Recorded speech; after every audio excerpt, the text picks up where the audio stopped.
Hello, and today we're on Parsons Green Lane. Parsons Green Lane joins the Fulham Road just a little bit further up to the right of where we're now standing. And in 1859, when Alexander Herzen lived in this area, it was called Purser's Cross, named after the junction of those two roads. Despite the fact that Fulham Road was already a major thoroughfare leading in and out of London at that point, this area here was still very rural.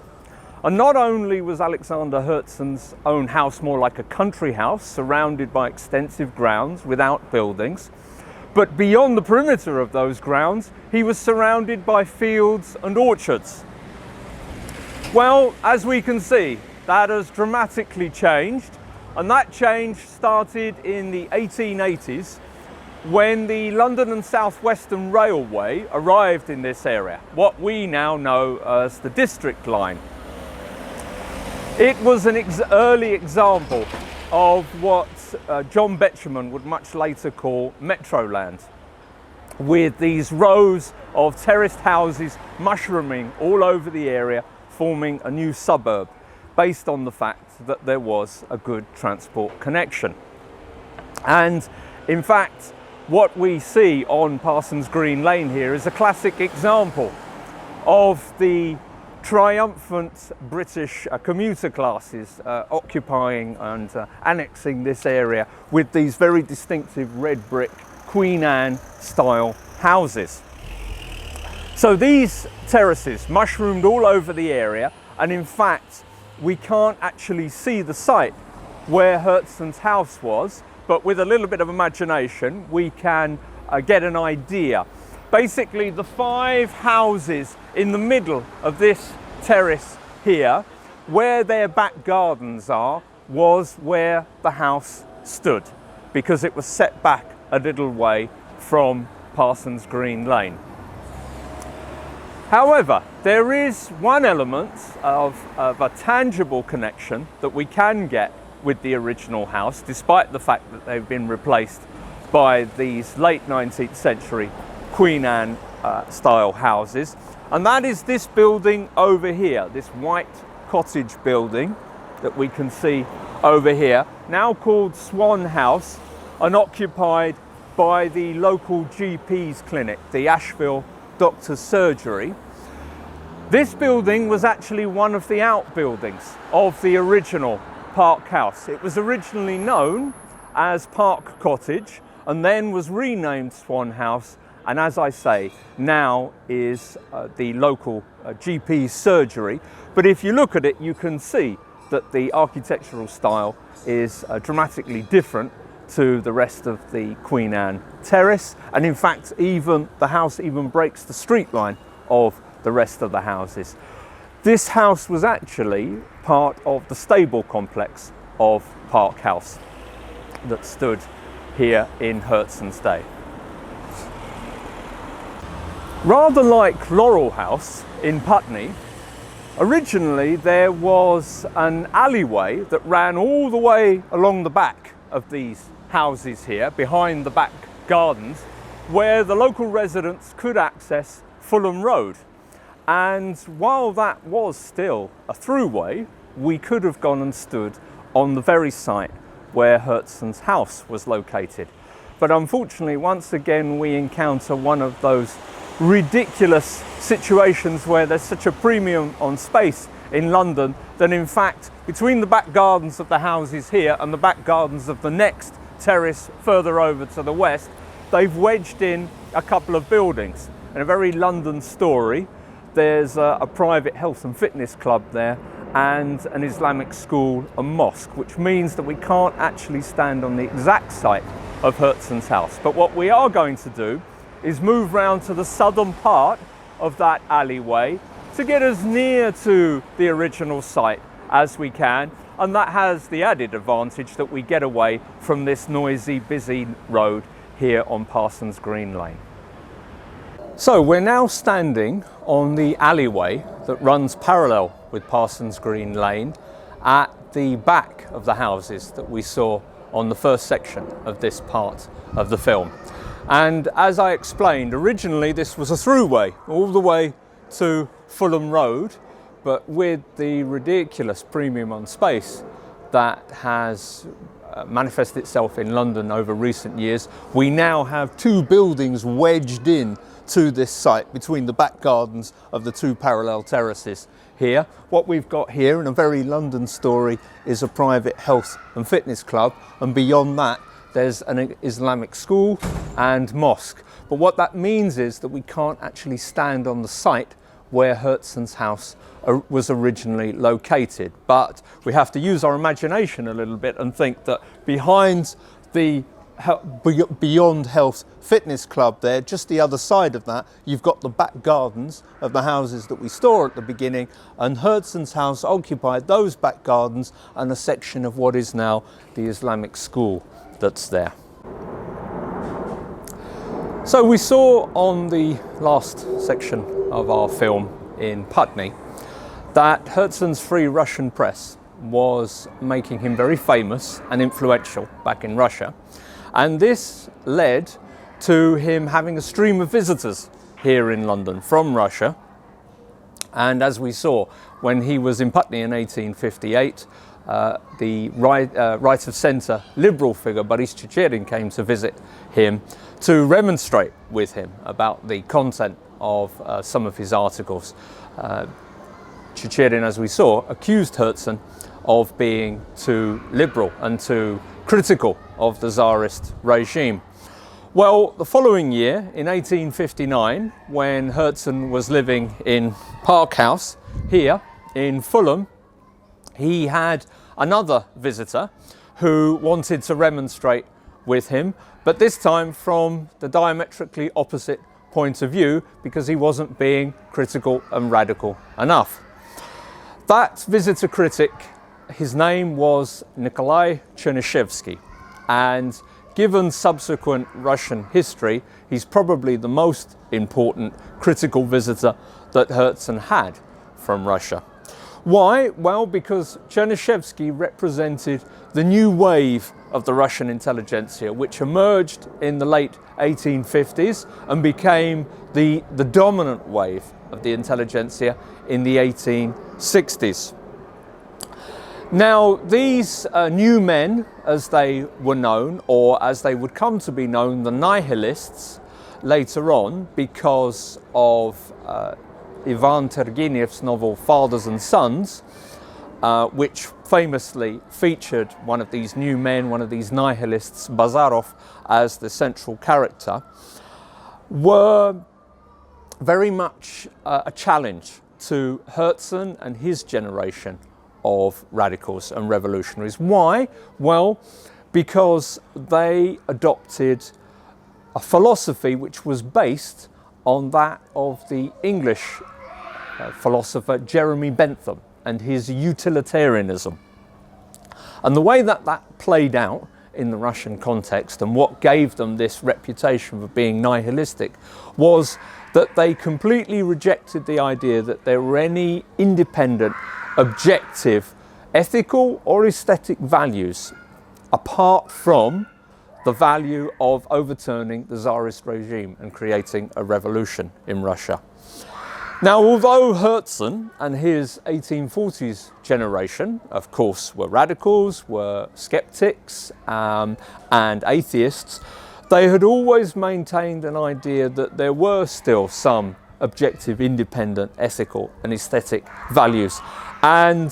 Herzen and Turgenev and many of the representatives of that 1840s generation were deeply shocked by these new, angry young men who emerged and became dominant in the 1860s. Chernyshevsky was probably the most famous and the leading figure amongst these nihilists, and he was an editor on a famous radical journal himself back in Russia called The Contemporary.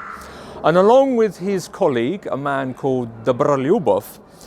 in the late 1850s, they started an editorial line of critique of the whole 1840s romantic revolutionary generation, including Herzen and the content of his Free Russian press.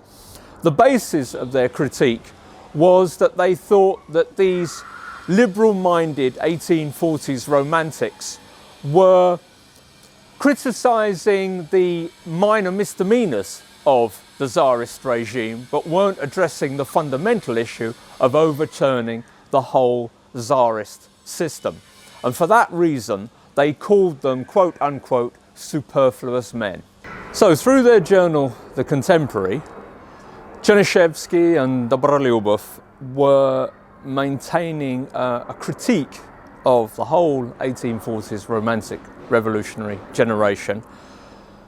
basically attacking them for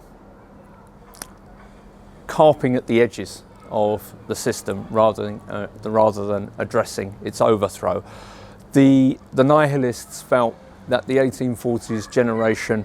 were these kind of wistful, rather otherworldly idealists who weren't dealing with the practical problems of changing the system.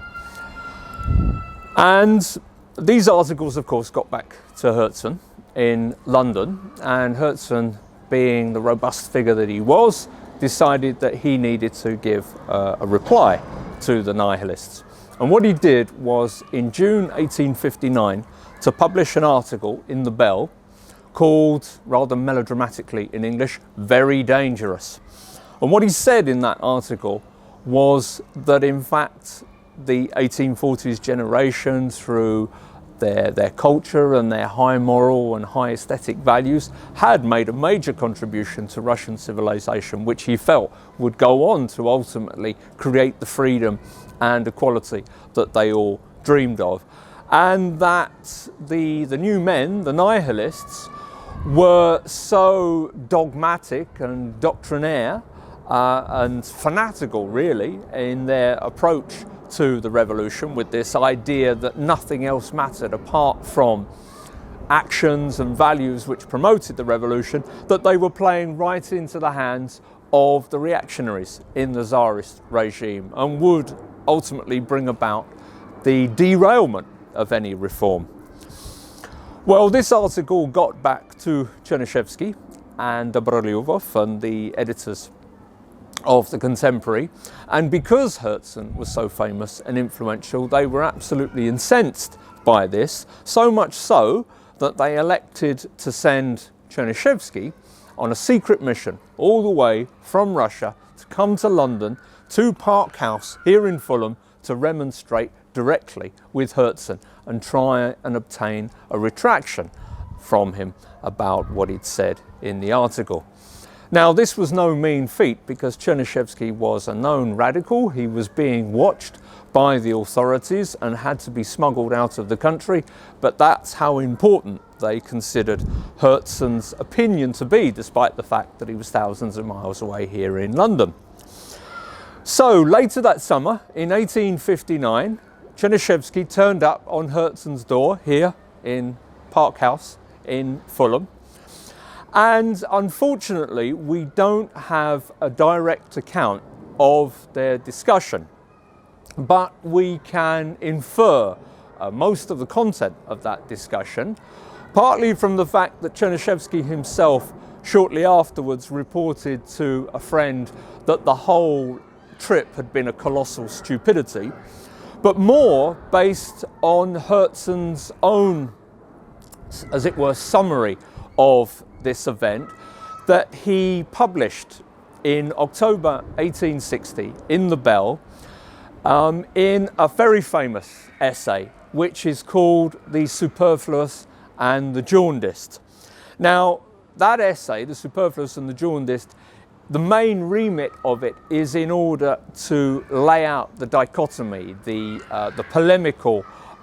division between the romantic revolutionaries and the new nihilists. But in the process of that, Herzen is drawing on his direct experience of discussions with Chernyshevsky.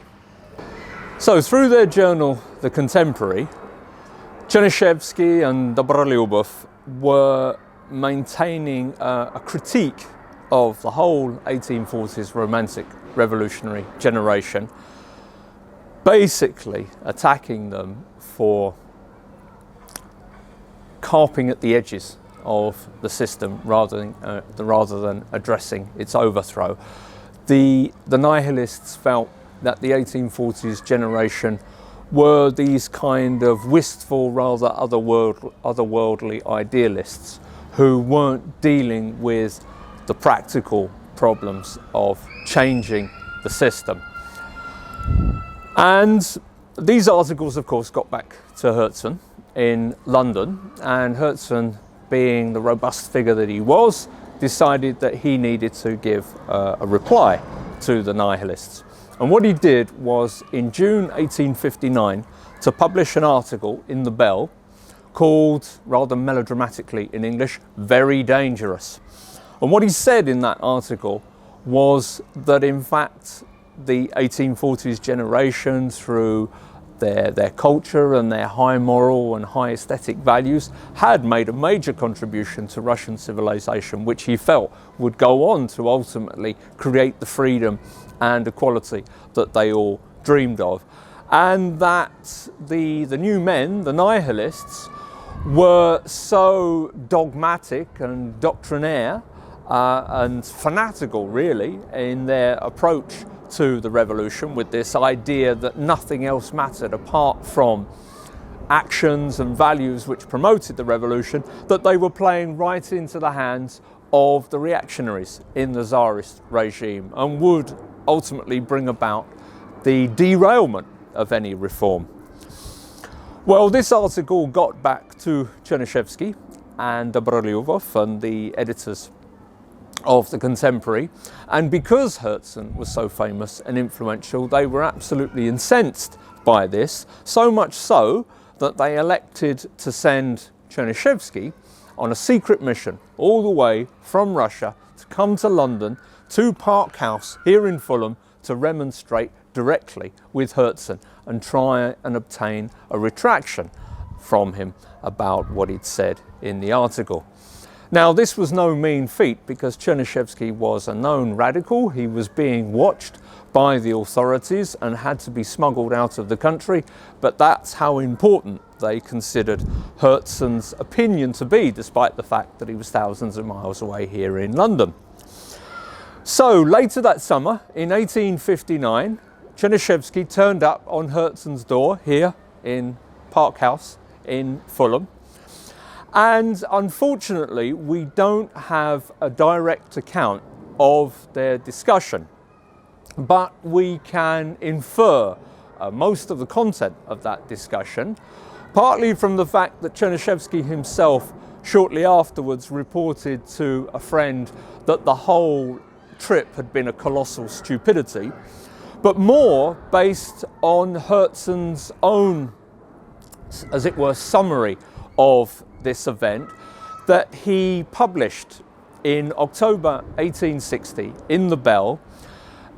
in a very famous essay which is called "The Superfluous and the Jaundiced." Now, that essay, "The Superfluous and the Jaundiced," the main remit of it is in order to lay out the dichotomy, the polemical division between the Romantic revolutionaries and the new nihilists. But in the process of that, Herzen is drawing on his direct experience of discussions with Chernyshevsky. So Herzen reveals in his famous essay, "The Superfluous and the Jaundiced," the breakdown of relations between these two generations of the Russian intelligentsia, not least, of course, in the title. The use of the term superfluous is Herzen's own ironic adoption of the very epithet that the younger generation were throwing in the face of the older 1840s generation. And the use of the term jaundice, of course, refers to Herzen's attitude to these angry young men who recognised no values apart from those that promoted the cause of the revolution and the overthrow of the regime. And it's this theme that runs throughout the essay, because what Herzen says is that these men were rather like, he draws a parallel with them and the doomsaying prophets of the Old Testament, calling them the Daniels of the Nevar, a Russian equivalent of the doomsaying prophets of the Old Testament, and says that they are so dogmatic and so fanatical in their reduction of all values to those of revolutionary change that they would drive an angel to fighting and a saint to cursing. This determination not to see any aspect of life independent of the cause of an egalitarian revolution is turned into a critique by Herzen, and he says that they reproach men for enjoying their dinner rather than gnashing their teeth, or for appreciating pictures and music without constantly remembering the fate of the poor and downtrodden. And for Herzen, this kind of reductivism, philosophical reductivism, is deeply, deeply worrying. As the famous essay, The Superfluous and the Jaundiced, develops, we can infer that Herzen is drawing directly on his discussion with Chernyshevsky in Park House here in Fulham, when he likens one of these Daniels, as he calls them, to someone who happened to visit a paleontological site and came across the skeleton of a woolly mammoth. For that person, the skeleton might be a very interesting and curious prehistoric phenomenon, but would have no relevance to the modern world. And for Herzen, he can see that this new, young, nihilistic generation view his generation and their values very much as the skeleton of a woolly mammoth. He responds to this in the way that he had responded in the past, by saying that quite the opposite, the culture and the values of the highest ethical and aesthetic caliber that his generation had promoted were important for bringing about a future fair, just and good society in Russia. But his Daniel, as he terms him, which I think in this case we can read as Chernyshevsky, responds to that by saying that the 1840s generation would be better off cobbling boots and chopping logs. And of course, this statement is a very ominous portent of exactly the way that 20th century totalitarian regimes would later on deal with the intelligentsia, not least in the Soviet Union. So this meeting here in Park House in Fulham was absolutely pivotal for Herzen, because it stimulated him to realize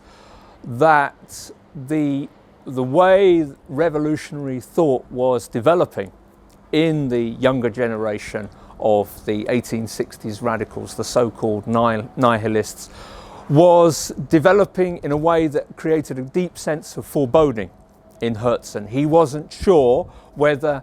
he was a supporter of the way the revolutionary movement was developing in terms of the future in their hands, because of their insistence on this very reductive utilitarian approach to values and their preparedness to sacrifice everything purely for the success of the revolution, without any ethical or aesthetic values getting in the way of that. And of course, the reason this was most painful for Herzen was because he had made a major contribution to creating these people through his agitational work through the Free Russian Press here in London. They had been formed by his intellectual child, the journals and newspapers of the Free Russian Press, and thus he made his famous statement on this that sort of encapsulates the whole nature of the dilemma, when he says that they were the syphilis that was the product of our youthful, romantic, revolutionary passions. Hello, and today we're on the Caledonian Road. We're located just a few dozen metres south of the Thornhill Bridge. The Thornhill Bridge crosses the Regent's Canal. And the Regent's Canal reminds us that London was not only the centre of world trade in the 19th century when Alexander Herzen was working here on the Caledonian Road, but it was also a major manufacturing centre, in the sense that the Regent's Canal had many of London's gasworks located along it, because coal could be brought in cheaply and efficiently, as well, of course, as being the connection between the manufacturing of the Midlands and the London docks. The Thornhill Bridge also reminds us of the original landowner who developed this area. It was a member of the Thornhill family who started to build on his land and extend London in this area, including the terrace of houses that lie behind me. They were built in the 1830s, and originally when they were built, the whole set of terraces, the block that is behind me, was known as Thornhill Terrace. But the two that we're interested in are these two over here, which are either side of this low brick wall with the yard behind it. Both of those houses and that yard,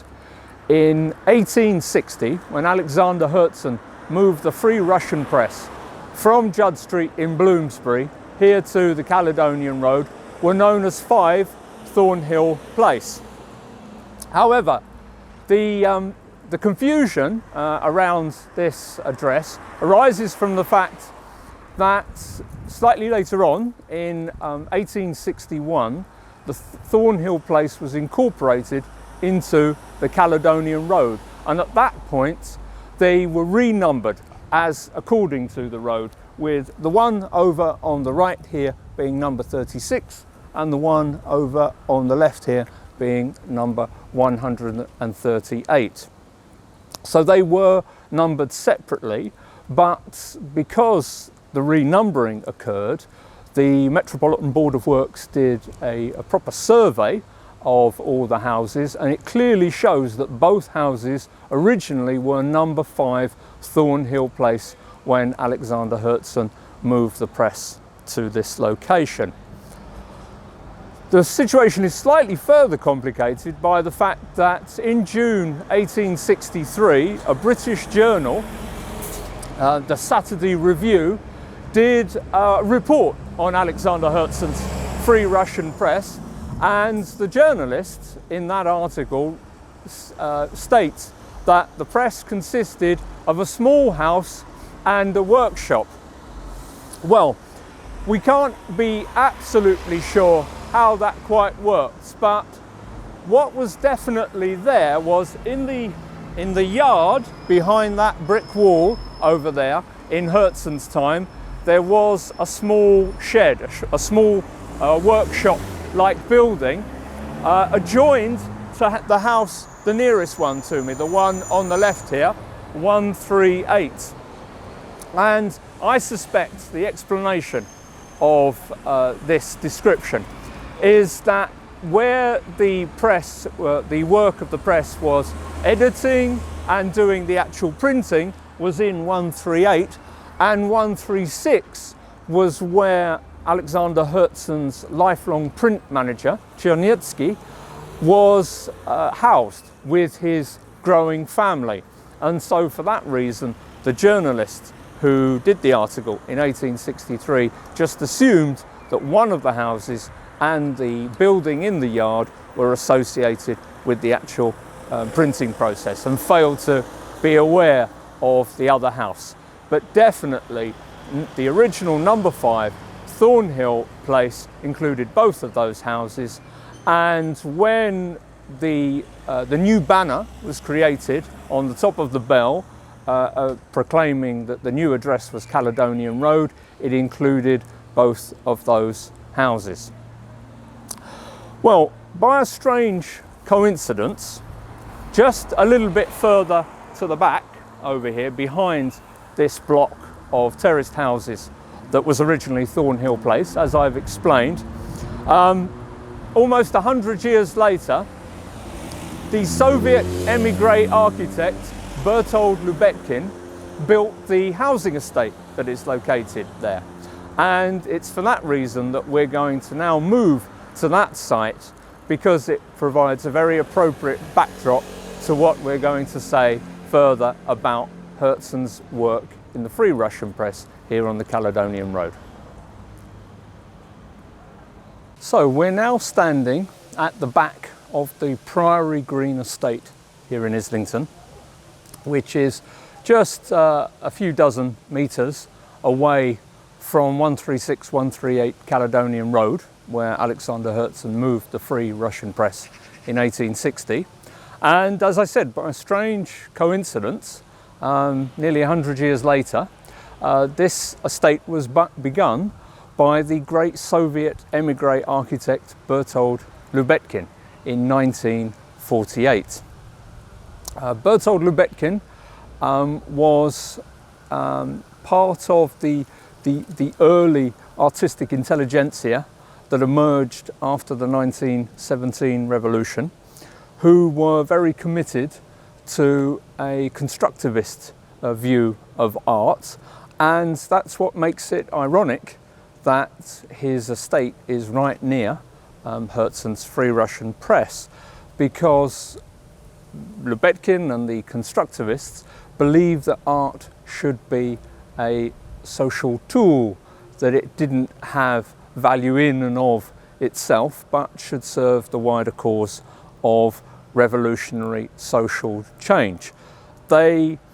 constructivists and Lubetkin had in fact inherited that very Chernyshevskian materialist reductivist view of history, which Herzen was critiquing in his famous essay The Superfluous and the Jaundiced, which was published on the Caledonian Road. But just getting back to Lubetkin himself, from the constructivists he inherited this idea that pure geometrical forms were the key to developing a modern architecture. But what's important to realise about Lubetkin, and what is really very compelling and moving about him as an architect, is that unlike all the other leading modernists, European modernists, he didn't see geometrical forms as being pure Platonic, ideal, rational structures or archetypes that should manifest themselves in architecture. But coming from the constructivist school, he saw them as symbols of a dynamic social machine. And we can actually see that here on this estate, first of all, by looking at what was the old laundry building, this drum-like structure here, which has now been turned into the social centre for the estate. And also, if we look over here at this block here, this raking structure of the outer wall of the stair tower, is again another very dramatic geometrical form. And also, if we look at the block over on the other side there, we've got this interesting pattern of window, balcony, balcony, window, where they alternate going up the floors of the block. Now these are all classic signature features of Bertold Lubetkin's architecture. And what they're expressive of is this idea that he remained committed to throughout the development of his oeuvre, mainly in London. And this was the idea that architectural forms should be symbols of a dynamic social machine. We shouldn't read these things as static elements, but rather as catalysts and metaphors for this constructivist dynamic social machine, which he believed, coming out of that early idealistic period of the 1917 revolution, would lead to a social utopia. he's a very engaging and compelling figure because he really devoted his whole life to these ideas of creating a perfect society, a utopia, through architectural forms. But the interesting thought to bear in mind when we recall that he is right next to where Herzen published the essay The Superfluous and the Jaundiced is that, of course, he was part of this Benthamite utilitarian material reductivist view of the world, which Herzen, right back in the 1860s, was envisaging as something very dangerous to the future of society. So just to say a little bit more about Lubetkin's background, he was part of that early Soviet artistic intelligentsia, but because the Soviet Union after the revolution was in such a state of chaos with the civil war, he realized he wasn't going to be able to build any of the kind of buildings that he wanted to build, so he left Russia in 1922, spent a number of years wandering around Europe, and in 1931 finally settled in Britain. And I'm pleased to be able to say, as a London Blue Badge guide who is also interested in architecture as well as London's historical Russian connections, that almost all his major work is here in London. The interesting thing about Lubetkin, as I say, is that he is distinguished from almost all the other leading European modernists in that he had this very Russian idea of the dynamic power of architecture, and the forms that I've mentioned are meant to act as metaphors and catalysts for moving people towards a social utopia. Just this building behind us here, the old laundry that is now the social centre, the chimney that is just behind it was actually planned to be on top of the building when Lubetkin originally designed the estate, but the local authority decided that was just a little bit too industrial for them and asked him to move it to the side there. But what this reminds us of is the fact that Lubetkin was committed to this idea of architecture as a social machine for producing a certain kind of society. But it was based on these materialist reductive premises, which, if Alexander Herzen had been publishing on the Caledonian Road in the mid-20th century rather than the mid-19th century, I'm pretty sure he would have condemned in the same way as he condemned Chernyshevsky and the nihilists as very dangerous. The problem is that Lubetkin, like many other members of the Russian intelligentsia, including the nihilists of the 1860s, chose flawed means to realize their high ideals. In that great Russian tradition, they were very committed to the idea of a future perfect society, but they adopted reductive utilitarian materialist means in order to realize that.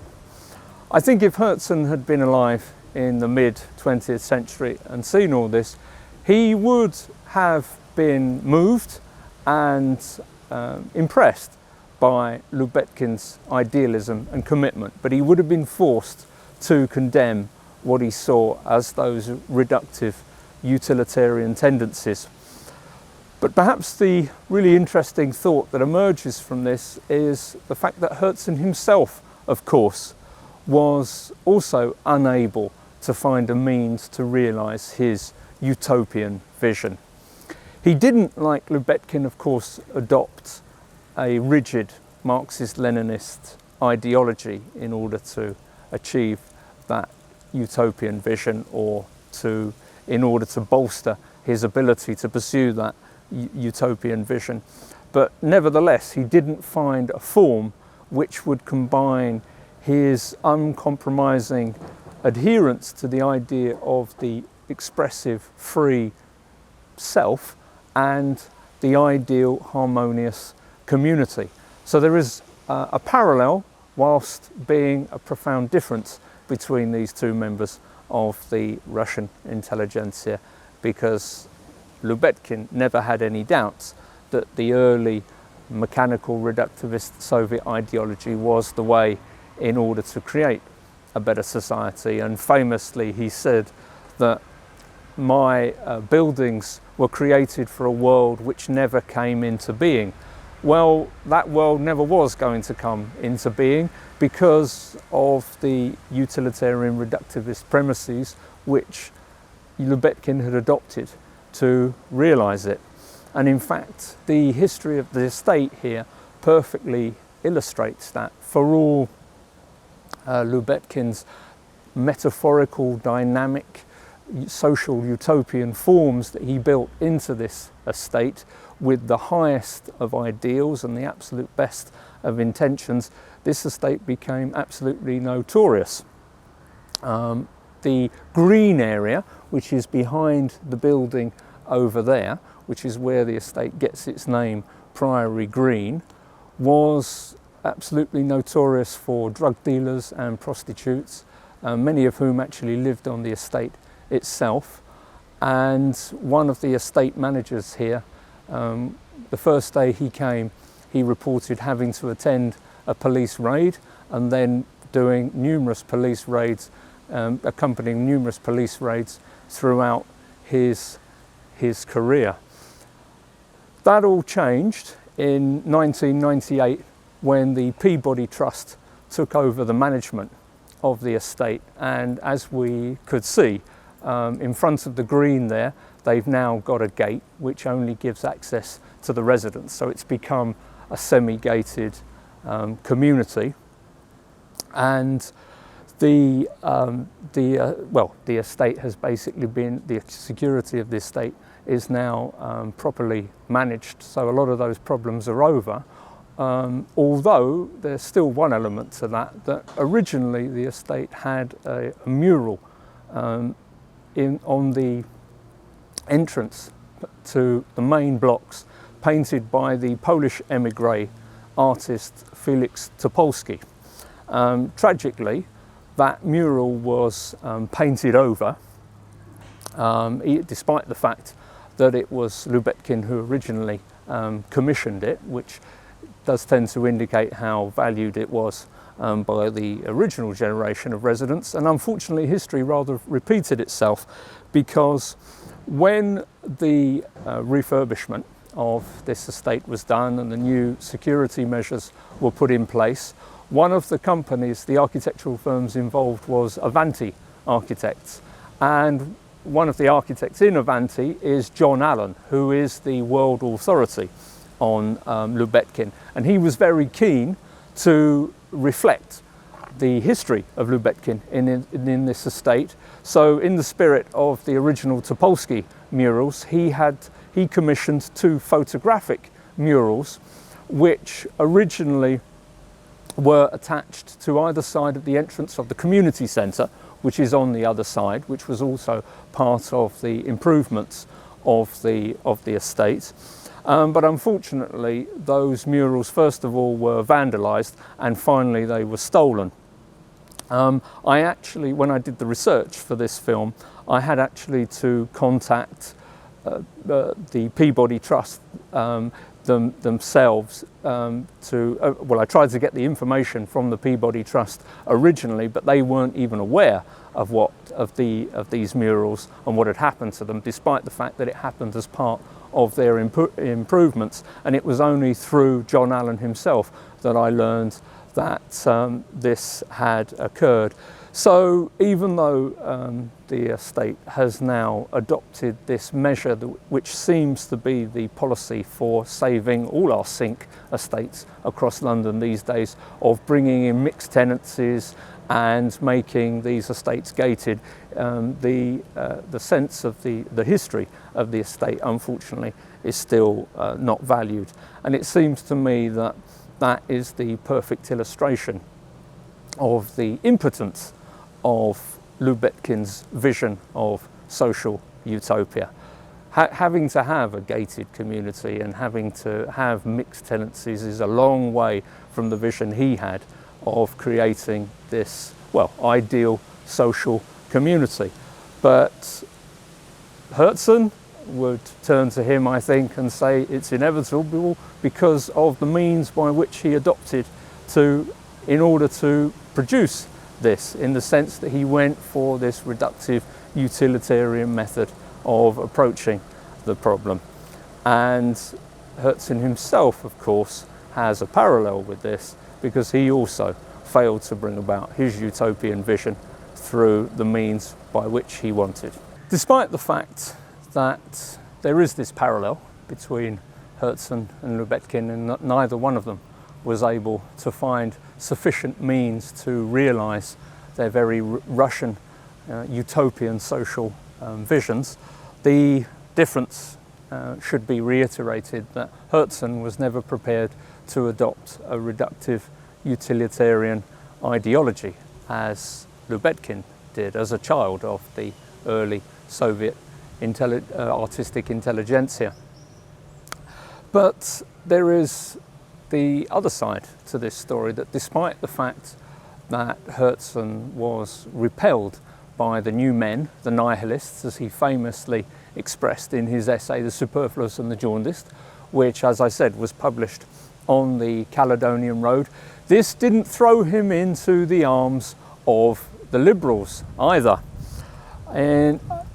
a couple of years after he published The Superfluous and the Jaundiced, he published a series of open letters under the rubric Ends and Beginnings. And these letters are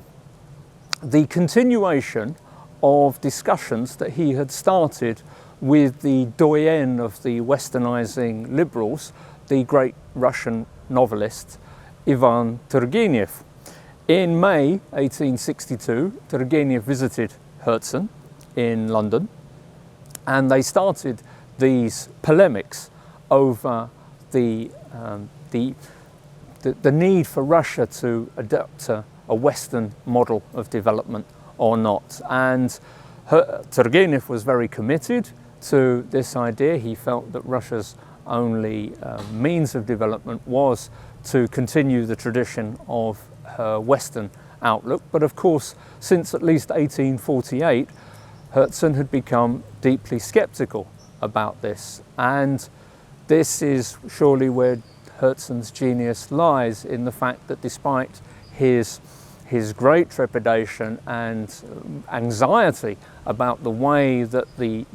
nihilists, the new men, were taking the direction of the revolution, he also was highly critical of Turgenev and the Westernizers. So in letter 1, Herzen states that the stumbling block of adopting the bourgeois stage of social development in Russia is, as he puts it, the fact that it's vulgar, it's vulgarity. And he says that, and one feels that he's very much got the English in mind when he says this, that, quote, "The life of the middle class is full of small defects and small virtues, such that the garden is turned into the kitchen garden and the thatched cottage into the little country house." The point being that everything is reduced to a practical material concern.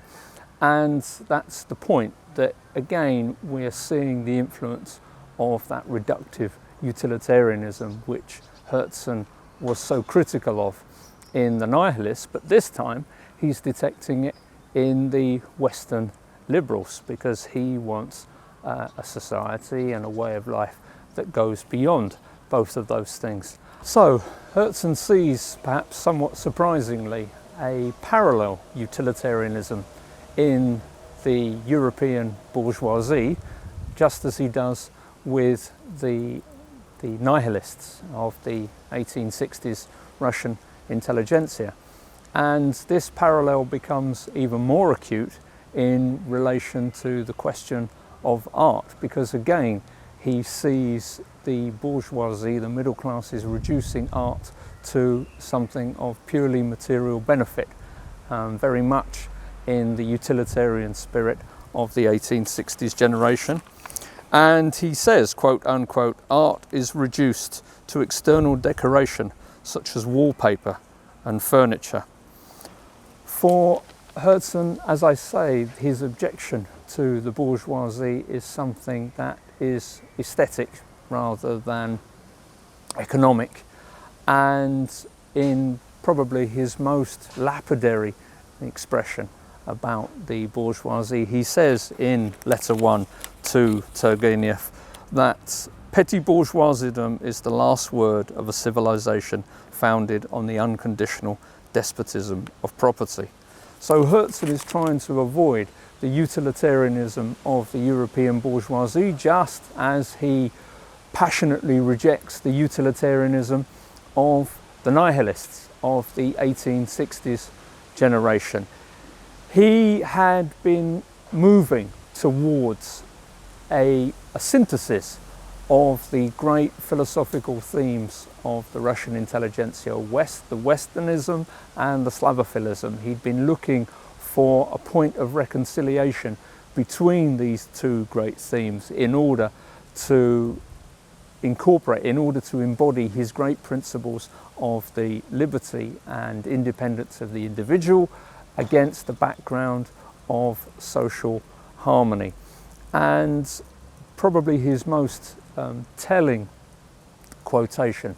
in this respect was something that he wrote in response to the death of the great Slavophile Aksakov. And what he said was that the usual way of thinking of the Slavophiles and the Westernizers as these two opposing camps was something that in fact didn't capture the fundamental essence of the experience of members of the 1830s and 40s Russian intelligentsia like himself. And he says, quote unquote, yes, we were their opponents, but very strange ones. We had the same love, but not the same way of loving. And like Janus or the two-headed eagle, we looked in different directions, though the heart that beat within us was one. So this is Herzen moving towards a synthesis of these two great philosophical themes in Russian culture in order to avoid the pitfalls of utilitarianism in a bourgeois context or in a nihilist context. Like Lubetkin, he never was able to quite bring about that synthesis, but surely the greatness of Herzen is that he was determined not to compromise his ideals and kept searching for this form that would capture the perfection of human individual self-expression, but within a context of perfect, harmonious social utopian of a perfect utopian social environment. So, whilst we may want to question Herzen's wager on the Russian peasant commune as a future form of a utopian ideal society, along with Turgenev, the underlying aspiration of Herzen's to reconcile the westernizing trend of the Russian intelligentsia with the Slavophile trend is undoubtedly a very profound philosophical enterprise. And of course, the reason that Herzen was pursuing this was because he saw it as the only way of maintaining his two great principles of preserving the free self-expression of the individual against a background of a harmonious social utopian society. Hello, and today we're on Ashburnham Place. Ashburnham Place is wedged between Greenwich town centre and Deptford, right near the Deptford Creek. And the reason we're here is because in 1877, this is where Alexander Herzen's lifelong friend and long-term collaborator on the Free Russian Press, Nikolai Agorov, ended his days. The area that we're in here was designated as a conservation area because it has an extraordinary surviving collection of Georgian and Victorian buildings, and also of course it's right on the edge of the Greenwich World Heritage Site. But because it's a conservation area, we can get quite a good impression of what it looked like in 1877 when Agorov was here, and most importantly the house where he ended his days in that year of 1877 is still here. It's number 35 Ashburnham Place over here.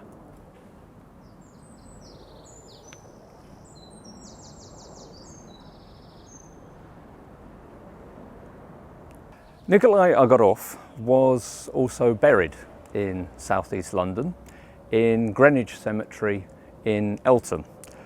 I should say though, in fact, he was buried in Greenwich Cemetery in Eltham because in 1966 the Soviet Union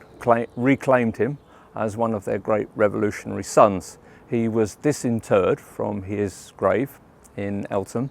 and the body was taken to the Soviet embassy in Notting Hill. He lay in state for a couple of days before being cremated, and then his ashes were taken back to his estate, Akshinol, in the Penza province, where they were scattered on the land there. However, the good news is, for those seeking Russian intelligentsia history here in London, is that the gravestone is still there in Greenwich Cemetery in Eltham. If you just go into the cemetery, it's right near the entrance, just to the left of the path. So how did Agorov come to be here in Greenwich at 35 Ashburnham Road as it was then? Well, we saw on the Finchley Road how Natalia Tuchkova's decision to defect to Alexander Herzen and become his mistress had a very divisive impact on the whole household. Not only did it lead to a chronic state of tension between Herzen and Tuchkova, which rebounded on the rest of his family because of her sense of guilt about abandoning Agorov, but Agorov himself felt deeply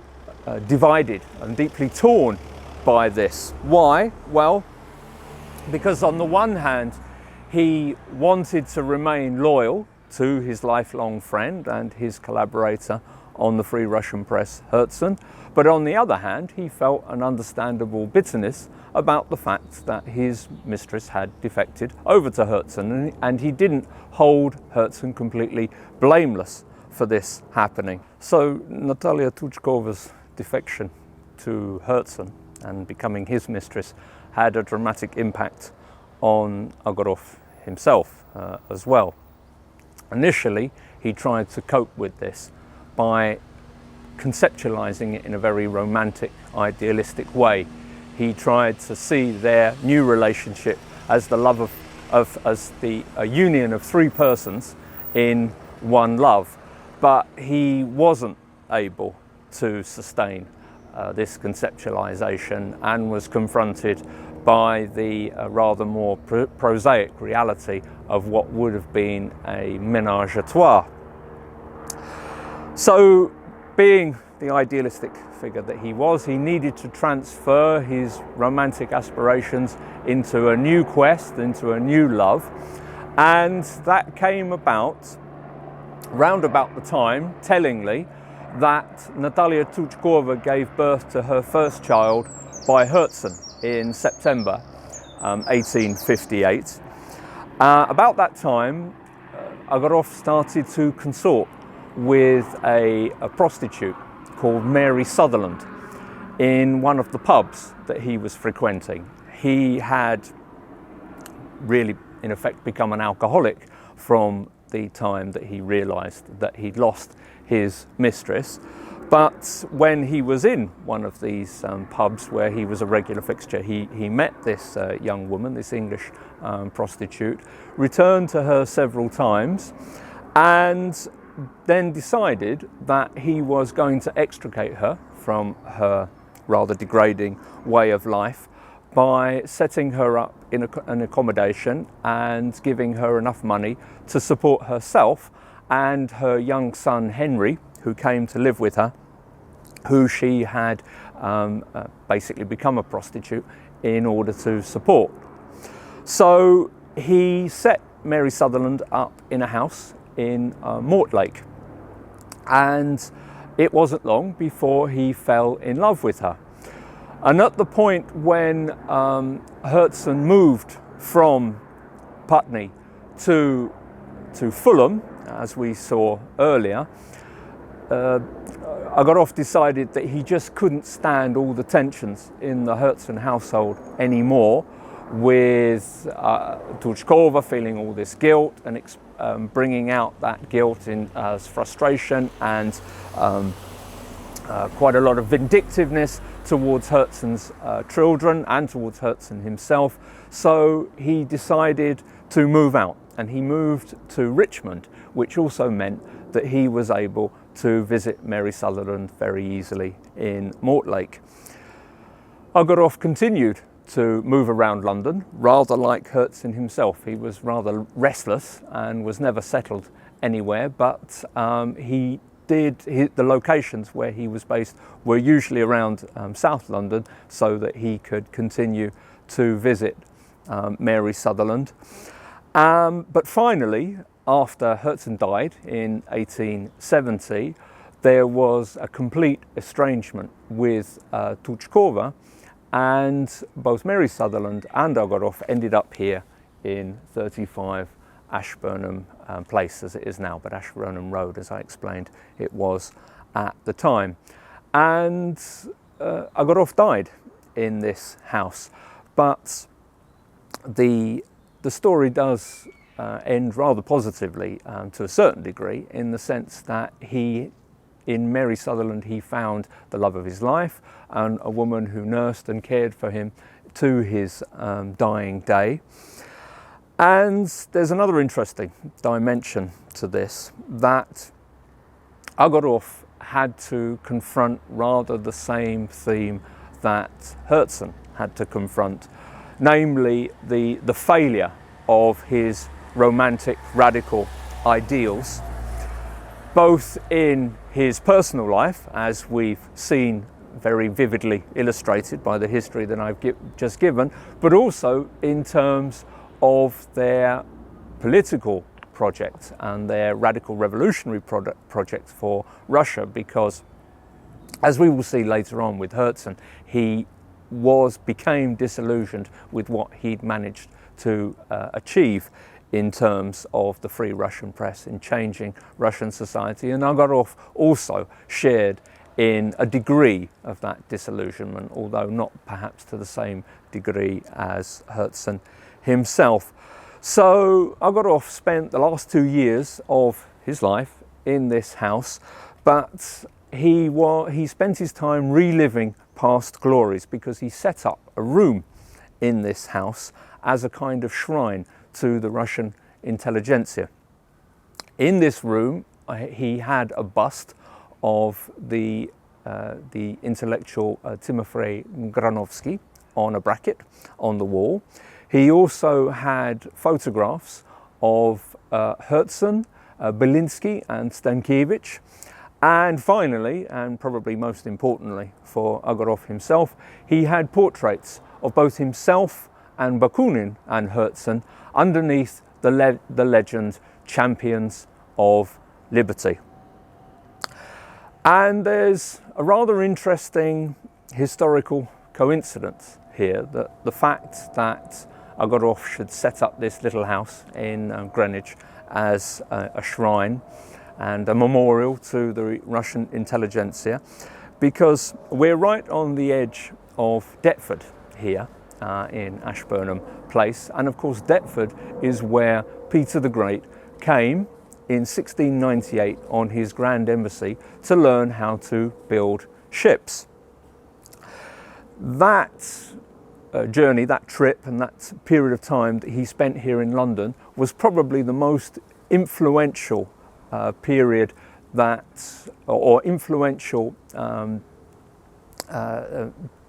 period that occurred on Peter's great embassy, but also it had a greater impact on the development of his program for Russia's modernization than any other country in Europe. And of course, it was Peter's ambivalent development of modernity in Russia that in many ways led to the arrival of the Russian intelligentsia in London. How? What do I mean by that? Well, because Peter embodies the starkest example of that paradox whereby the Russian Tsars wanted social and technological modernity for their country, but absolutely refused to accept any political change. And it was this tension between the wanting modernity on the one hand in the technological and social areas, but refusing to accept it in the political areas, that eventually alienated a whole generation of young educated Russians and created the Russian intelligentsia, who ultimately devoted their lives to overthrowing the Tsarist state. So it's for that reason that we're now going to move down to the Peter the Great statue to continue our theme and explain further this interesting historical coincidence of Peter the Great's visit here to this area and the fact that Ogorov ended his days here. So we're now down by the riverside in Deptford by this memorial to Peter the Great's visit to Deptford in 1698. He lived here and worked here in the Deptford Royal Dockyards, learning about naval technology, which he then took back to Russia in order to build a navy, but transform the country more generally. This monument was built in 1998 as part of this private housing development that we see along the back here, which is all part of the relentless gentrification of post-industrial London. Speaking as a born and bred Londoner who well remembers how blighted East London was in the 1970s, one is forced to concede that this has to be more or less a good thing by bringing back life and energy and business back into this part of London.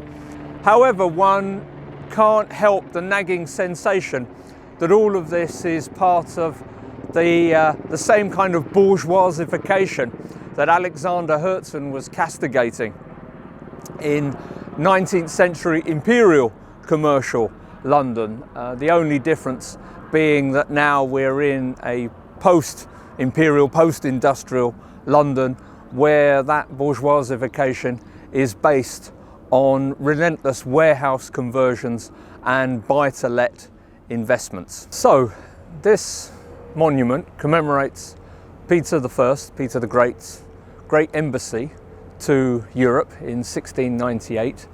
and specifically when he lived in John Evelyn's house, which was just a little bit further along the river here in Sayes Court, which allowed him to work in the Deptford Royal Dockyard in order to gain a scientific knowledge of how to build ships.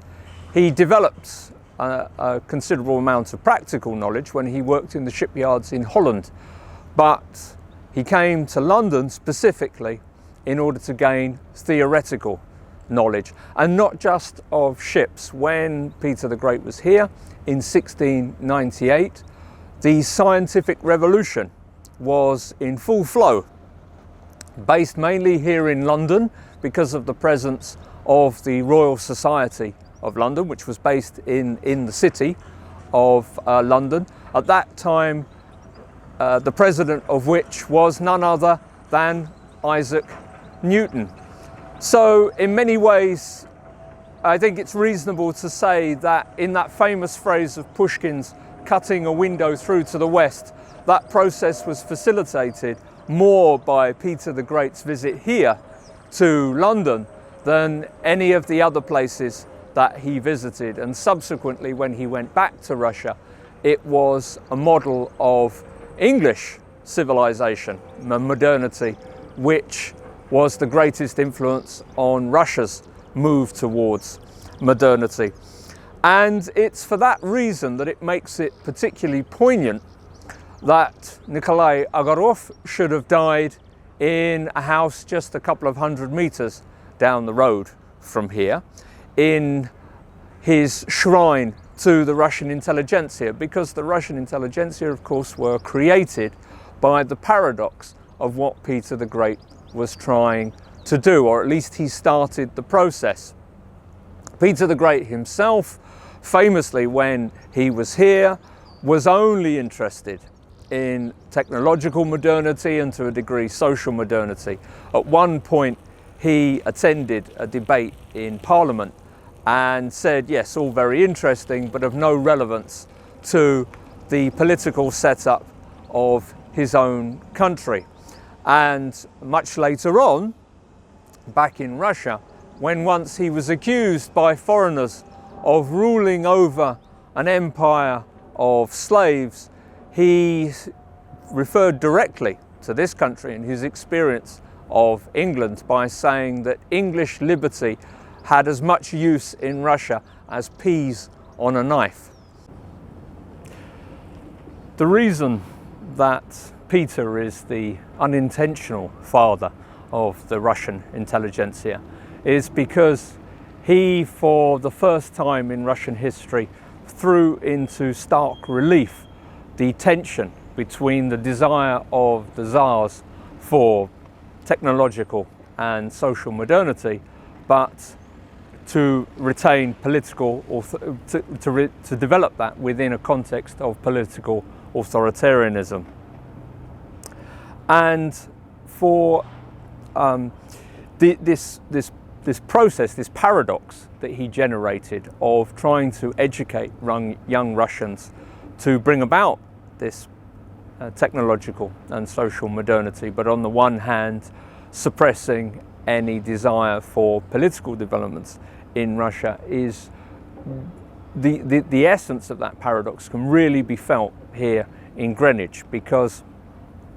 Peter looked at Greenwich and what was happening in the British state at the end of the 17th century. This is where the British Blue Water Empire started from. But of course, in the British tradition, it was always a case of political liberalism was the foundation of the development of trade and the growth of empire, which is clearly illustrated in the painted hall in the Greenwich Hospital back in the town centre. But as I've said,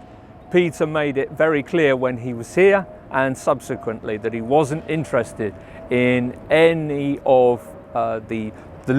development of liberalism that he encountered when he was here in England. He was only interested in those technological, scientific and social sides to the country that he thought would help bring about modernity. So it was under Peter's successor, Catherine the Great, that the tensions in this paradox of modernity in Russia came to a head, because under Catherine the Great, the westernized, Western educated classes in Russia started to demand some of the liberal concessions and liberal developments that had and were still obviously a concomitant part of Britain's development of its blue water trading empire. And of course, the Russian state under Catherine the Great and subsequent Tsars was still not prepared to make any concessions on this theme. And it's for that reason that the intelligentsia started to emerge as a force of opposition to the Tsarist state. And this culminates, of course, in characters, figures like Agorov and Herzen. And as I said, very poignantly, Agorov dying in a house just a couple of 100 meters away from where Peter the Great first came to London in order to learn about naval technology. So this link to Peter and to shipping is absolutely fundamental to the whole history of the Russian radical intelligentsia. And to a certain extent that is implied in probably the most famous metaphorical theme that Pushkin applied to Peter after, of course, his most famous lapidary expression about opening a window up to the west, but where he described Peter as that powerful skipper who laid his hands on the rudder of the Russian ship of state, with the implication that he was driving it forward, but he was driving it forward in a particularly authoritarian way. So we've now just swung round our position 180 degrees to give us a view over the River Thames here, and of course the modern incarnation of Britain's blue water empire in the form of Docklands and Canary Wharf, and London's role as one of the three great capitals of the financial services industries in the world. This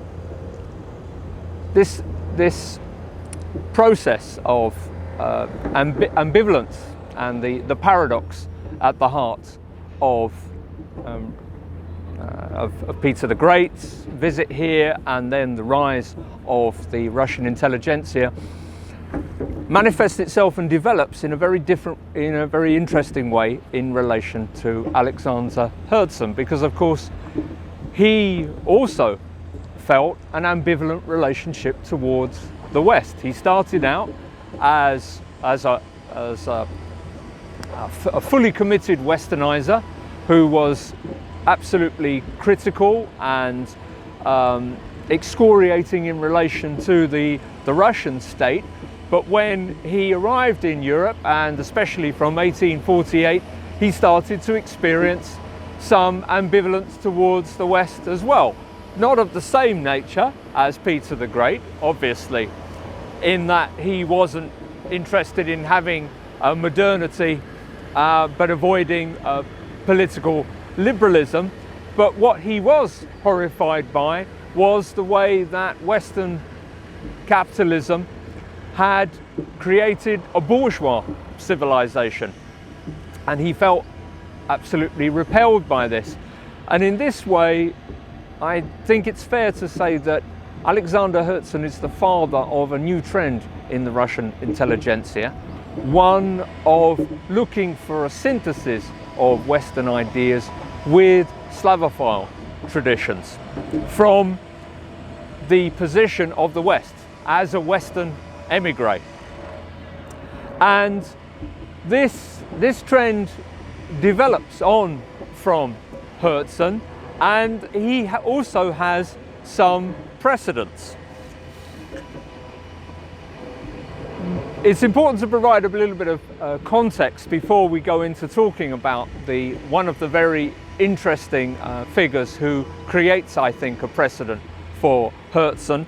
by saying that the Russian intelligentsia are not some mere idiosyncratic sideshow to the onward march of Western European philosophy and thought. In my view, the Russian intelligentsia brings something unique to the table of that cultural tradition. It's true they were working in response to Western ideas and Western philosophy, but they bring their own special take to that tradition. And it's for that reason that I think I have a quibble with the ideas of the way that the history of the Russian intelligentsia is normally written, in the sense that the father of the 19th century Russian intelligentsia is usually presented as Pyotr Chadaev. Chadaev did indeed stimulate many of the trends that would develop throughout the 19th century, in the sense that he brought the focus of the Russian intelligentsia onto the question of Russia's future development. And from his work, the two camps of the Westernizers and the Slavophiles emerged. But the reason that Chadaev was such a divisive figure and created this dialectic between these two intellectual themes is because he dismissed Russia's own intellectual tradition. He very unequivocally said that Russia has nothing to offer to the onward march of Western philosophy. And it's for that reason that I would maintain that there's another figure who is a contemporary of Chadaev, who is a better candidate for father of the 19th century Western intelligentsia, and certainly in the sense of seeing Herzen as his heir. Now that man is a man called Vladimir Adoyevsky, and Adoyevsky was a nationalist romantic who was very wary of the influence of the West on his country. He wasn't just a Slavophile who completely rejected all Western influence, but what he did believe was that Russia had to take Western traditions and combine them with her own in order to create something that might actually reinvigorate the West and allow it to overcome its own bourgeois and more particularly utilitarian traditions. And we come back again to this theme of Jeremy Bentham and utilitarianism, because what Adoyevsky wrote about in one of his stories called A City Without a Name, that is in a collection called Russian Nights, is the idea of a city based purely on the Benthamite principle of material self-interest. And what happens to this city is that it ultimately disintegrates in chaos and destruction. And this is his prophecy, this is his warning of the dangers of this Western philosophy, this idea that everything should be reduced to its material benefit without any ethical or aesthetic values being allowed to challenge that, or ethical and aesthetic values being subordinated to material benefit and material interest. And of course it's this theme that is picked up by Herzen, especially in the letters that we saw, I talked about on the Caledonian Road, Ends and Beginnings, because of his own sense of repulsion at the triumphal march of bourgeois civilization which he saw around him in London, and which of course is on the march again today, as we see over here in Docklands. And it's against this background that it makes it extremely poignant that Agorov should die just a couple of 100 meters of where we are now, from the place where Peter the Great learned about naval technology, but he also learned about a certain form of modernity which would create such a challenge to the later Russian intelligentsia.